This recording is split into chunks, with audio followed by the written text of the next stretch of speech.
Shalom, saudara-saudara. Saya ingin membagikan firman Tuhan. Dan mari kita siapkan hati kita berdoa. Tuhan, kami memohon damai sejahtera Kristus memenuhi hati dan pikiran kami. Mohon pencerahan dari Roh Kudus sehingga kami dapat memahami firman-Mu. Dalam nama Tuhan Yesus kami berdoa. Amin. Ibrani 11 ayat 1 dan 2. Iman adalah dasar dari segala sesuatu yang kita harapkan dan bukti dari segala sesuatu yang tidak kita lihat. Sebab oleh imanlah telah diberikan kesaksian kepada nenek moyang kita. Demikian firman Tuhan, Ibrani 11 ayat 1 sampai 2. Tema kita, keberanian iman. Itulah temanya. Saudara, apa yang menggerakkan kehidupan saudara? Pikiran, perasaan, pengalaman, uang, kekuasaan, atau apa?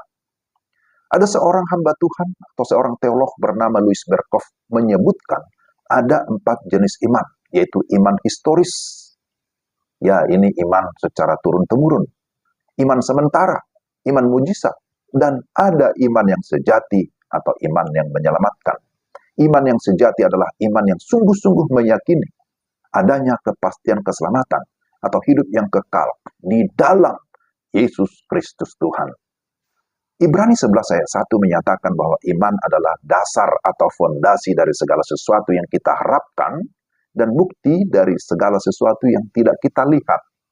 Iman berarti bahwa iman itu melampaui penglihatan kita. Dalam ayat 3 disebutkan bahwa karena iman kita mengerti. Juga kita pahami bahwa iman itu melampaui pengertian atau melampaui rasio kita. Dengan demikian, iman itu bersifat suprarasio.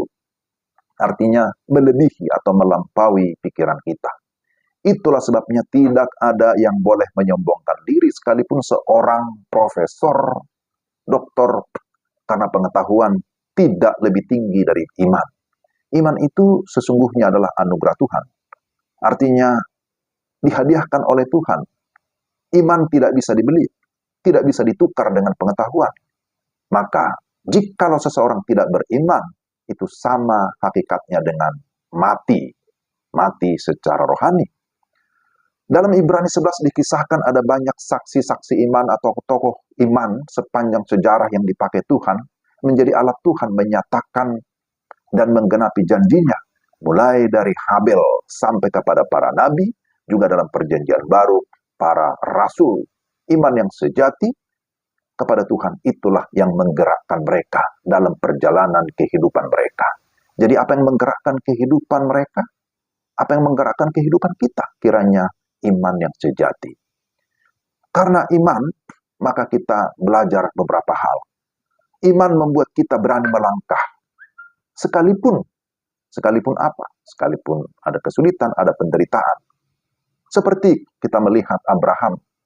Dia berani meninggalkan zona lama atau zona aman, zona nyaman, sekalipun belum tahu zona yang baru atau tanah yang baru yang dijanjikan Tuhan. Itu adalah keberanian iman. Atau seperti bangsa Israel bersama dengan Musa, berani keluar dari Mesir, sekalipun ada tantangan, ada kejaran, atau ada ancaman. Inilah namanya keberanian iman. Maka mari kita juga berani melangkah, sekalipun ada tantangan di depan. Keberanian kita didasarkan pada iman kita kepada Tuhan. Yang kedua, berani menghadapi tantangan. Orang Israel, tadi sudah saya singgung, mereka melewati padang gurun, menghadapi banyak musuh-musuh.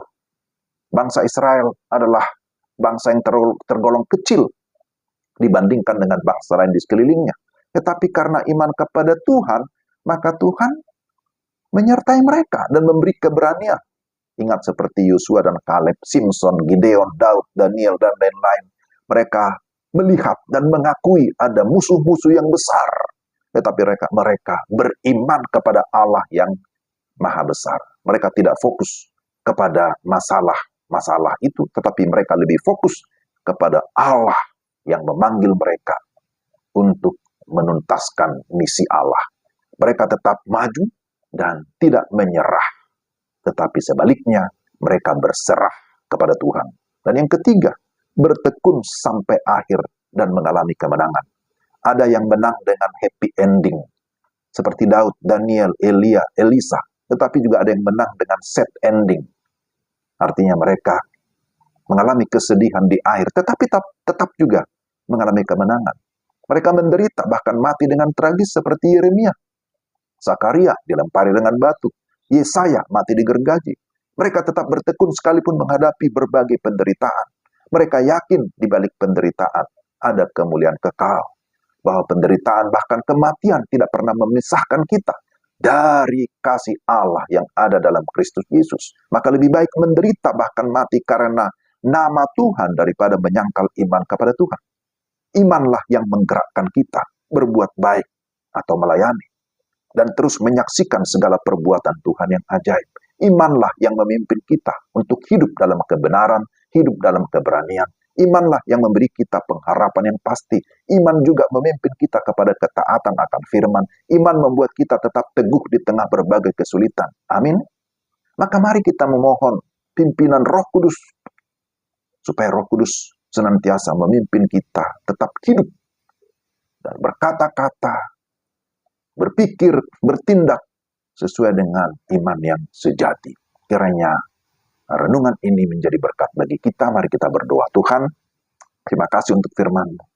Kami memohon sekali lagi pimpinan Roh Kudus sehingga kami tidak hanya mendengar, tidak hanya mengerti, tapi kami dapat mengaplikasikan, menerapkan firman-Mu dalam hidup kami, supaya kami juga dapat menjadi contoh, menjadi saksi-saksi iman yang sejati.